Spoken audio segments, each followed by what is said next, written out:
we are in our last chapter of The Boy Who Harnessed the Wind. I cannot believe we're at the end of this book. We are at chapter 15. This will be in two parts because it's a long chapter. So part 1 will be today and you'll finish part 2 tomorrow. And there's also an epilogue, which is like the post chapter that you get the update of our main character, William.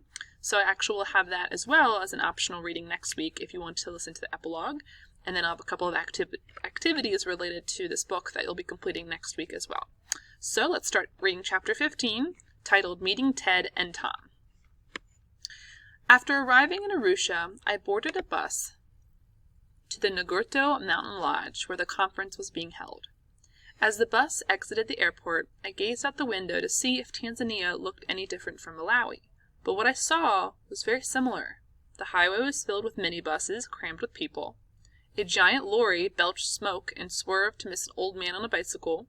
There were children in rags hawking cigarettes on the roadside, while students in bright uniforms marched through the dust to school. I saw village women balancing loads of vegetables on their heads and farmers tending their fields. But unlike Malawi, Arusha had trees, and not only that. After some minutes, the shuttle driver pointed off in the distance and said, "Look, there, Kilimanjaro, biggest mountain in Africa." Mount Kilimanjaro appeared even more grand and majestic than I had seen in books, with ribbons of white snow along its peaks and cloaked in a thin layer of clouds. It was hard to imagine that ordinary people like myself actually climbed to the top, but I knew they did. In my head, I began making a list of all the other places in the world I wanted to see. That mountain filled me with great confidence, but all seemed to vanish once I reached the hotel. The lobby was a scene of chaos and confusion filled with white people speaking English and Africans with strange and foreign accents. Everyone was chatting on their mobile phones and talking in loud, booming voices. I prayed that no one would speak to me, and after registering at the Welcome Center, I walked to the corner of the room and tried to disappear. No such luck. After some minutes, a man walked up and stuck out his hand. He had red hair and wore purple and green glasses. "Hello, welcome to TED," he said. "My name is Tom. Who are you?" I'd practiced only one line of English, so I let it fly. "I'm William Kankawamba, and I'm from Malawi." He stared at me strangely. Maybe I'd said it in Chichewa. "Wait a minute," he said. "You're the guy with the windmill." Tom Riley was in charge of organizing all the corporate sponsors at TED, including the ones who'd paid for my airfare and hotel. Months earlier in New York, Amika, the Nigerian blogger, had told Tom about my windmill, saying, "You'll never believe this story." But Tom didn't know that Amika had then searched under every rock in Malawi to find me. After talking a while, Tom asked if I wanted to tell my story on stage in front of all of these people. I shrugged. Why not? "Do you have a computer?" he asked. I shook my head. "Do you have any photos of the windmill?" I did have these. A friend of Dr. Machisme's had visited Medici a few weeks earlier and helped prepare a presentation in case I needed it. He had done this on his laptop, though at the time I had no idea this was a computer. To me, computers were big like televisions and plugged into the wall. Before the man left, he handed me a strange cube, a flash drive, attached to a rope, and said, "Wear this around your neck. This is your presentation." So when Tom asked about my photos, I handed him the cube. He then plugged it into another laptop and said, "I'll just copy these onto my computer." It was then I realized what a laptop was. Of course, I thought, it's a portable computer. What a good idea. Sensing my delight at this discovery, Tom asked me, "William, have you ever seen the internet?" "The what?" "No," I said. In a quiet conference room, Tom sat me down and introduced me to this amazing tool. "This is Google," he said. "You can find answers to anything. What do you want to search for?" That was easy. Windmill. In 1 second, he pulled up 5 million page results, pictures and models of windmills I'd never even imagined. My God, I thought, where was this Google when I needed it? Next, we pulled up a map of Malawi, then a photo of Wembe itself, taken from a camera in outer space. It's funny to me now, at this conference in East Africa with some of the world's greatest innovators of science and technology just outside the door, there I was in a room seeing the internet for the first time. Tom helped me set up my own email account, and for the next week he introduced me to a range of technology. Smartphones, video, and 35mm cameras, even an iPod Nano, which I turned over and over in my hand before finally asking, "Where is the battery?" Not long after, I'd be hacking into iPods and iPhones and repairing them for people. But the most amazing thing about TED wasn't the internet, the gadgets, or even the breakfast buffets with 3 kinds of meat, plus eggs and pastries and fruits that I dreamt about each night. It was the other Africans who stood on stage and shared their visions of how to make our continent a better place. There was Corneille Wongo, a biologist from Congo who'd risked his life to save endangered animals during the country's civil war. He'd even buried his Land Rover engines and stashed lab equipment in the trees to hide them from the rebels.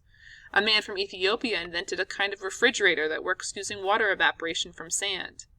Others were doctors and scientists using creative ideas and methods to fight AIDS, malaria, and tuberculosis. Even Eric Hirschman was there, one of the first people, along with Mike McKay, to write about my windmill in his blog, Afrigadget. Eric was raised in Kenya and Sudan as the son of missionaries. What he said summed up our crowd perfectly. Where the world sees trash, Africa recycles. Where the world sees junk, Africa sees rebirth. As far as my presentation went, when I heard Chris Anderson, the event's host, call my name, my legs refused to work. "Don't worry," Tom whispered, squeezing my shoulder. "Just take a deep breath." My heart beat fast like the Maganda drum as I climbed the steps to face the audience, which totaled about 450 people. All the inventors and scientists and doctors who'd shared their stories and ideas the previous days. They were now watching me. When I reached the stage and turned around, I went completely blind. Lights from the ceiling were shining into my eyes, so bright I couldn't even think. All the words I prepared seemed to dance to the drum and get lost in the glare. "We've got a picture," said Chris. He pointed to something behind me, and a giant photo of my parents' house appeared. I saw the mud brick walls, grass roof, bright blue sky. I could feel the sun. "Where is this?" he asked. "This is my home. This is where I live." "Where? What country?" "In Malawi, Kasungu," I said, then quickly corrected myself. Kasungu, Malawi." My hands began to shake. 5 years ago you had an idea," Chris said. "What was that?" "I wanted to make a windmill." Chris smiled. "So what did you do? How did you realize that?" I took a deep breath and gave him my best. "After I drop out from school, I went to the library and get information about windmill."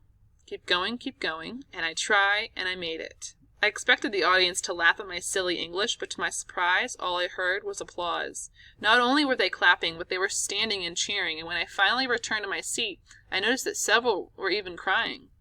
After all the years of trouble, the famine and fear for my family, dropping out of school, Kamba's death, and the teasing I received trying to develop my idea, I was finally being recognized. For the first time in my life, I felt I was surrounded by people who understood what I did. A huge weight seemed to leave my chest and fall to the assembly hall floor.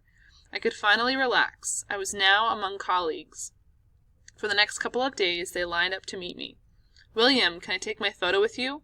"William, please join us for lunch." One line from my presentation even became a kind of motto for the conference. Everywhere I went, people shouted, "I try, and I made it." I was so flattered. I wish my parents, Gilbert and Jeffrey, had been there to see it. They would have been so proud. When I first met Tom, he asked what I hoped to obtain someday in my life. I told him I had 2 goals, to remain in school and to build a bigger windmill to irrigate my family's crops so we'd never go hungry again. Basically, this was every Malawian's wish, but Tom seemed confident, and over the next several days he approached many of his friends and colleagues at the conference and asked for their help. By the time it was over, he'd raised enough money to get me started. I'm so grateful to everyone who assisted me, and I pray that God blesses them all. After the conference, Tom flew back to Malawi to meet my family and to help enroll me in a better school. When the taxi turned onto the dirt road toward my house, the windmill appeared in the distance, looking so beautiful. As usual, its blades were spinning fast and causing the tower to sway back and forth. "It's more than functional," Tom said. "William, this is art." I gave him a tour of the compound, showing him the car battery and bulb. He laughed at the pile of radio and tractor parts in the corner of my room. "I think every great inventor has a pile of junk someplace," he said. I also demonstrated the light switches, circuit breaker, and the way I'd waterproof my bulb outside. For the porch light, all I had were Christmas lights, so I hollowed out a regular incandescent bulb and wired the Christmas lights inside. This shell served as both a weather protector and diffuser. "There's more to this than I thought," Tom said. I just laughed. I haven't even told him about the famine. Back in Lilongwe, Tom and I visited the offices of Baobab Health, located on the grounds of Kamuzu Central Hospital, to see Soyapi and finally meet Mike McKay. Baobab was founded in 2000 by a British-American computer scientist named Jerry Douglas, who'd invented a new kind of software to help Malawi hospitals register and treat patients more effectively. Jerry was out of town at the time of our visit, so Mike and Soyapi gave us the tour. Mike started by showing me a small windmill kit they were hoping to use to power a village clinic. Its generator was a treadmill motor, which I'd never seen. He stuck a power drill in one end of the motor to make it spin, then took the 2 wires and attached them to a voltmeter, an amazing gadget. The voltmeter measured the motor's power at 48 volts, which was 4 times stronger than my dynamo. What do you think? Mike asked. Yeah, it's cool. He then gave them both to me as a gift. Oh, thank you, I said. The hole in heaven just kept getting wider. Mike and Sayapi also introduced me to deep cycle batteries. Compared to my car battery, they provide a more stable amount of current for long periods of time. I wanted to try one of these, so Tom and I went to the offices of Solaire, a local solar power dealer. We bought 2 batteries and 4 solar lamps, along with energy-saving bulbs and materials to rewire my entire compound. Workers arrived at my village the following week, and for 3 days we replaced old wiring, dug trenches to bury cables, and installed proper light fixtures and plugs, though I kept my old flip-flop switches just for fun. With quality wire, a plastic conduit, and buried lines, we never had to worry about fires again. I also stuck a lightning rod on top of the windmill just in case. Once it was finished, there was a bulb for every room, including 2 outside. I also installed solar panels on my roof to help store electricity when the wind wasn't blowing. These days, every home in my village has one of these panels, complete with a battery to store power. With each home lighted, the compound finally glowed at night. I'm going to stop there. That's part 1 of chapter 15. You'll continue reading part 2 and finishing up our story tomorrow.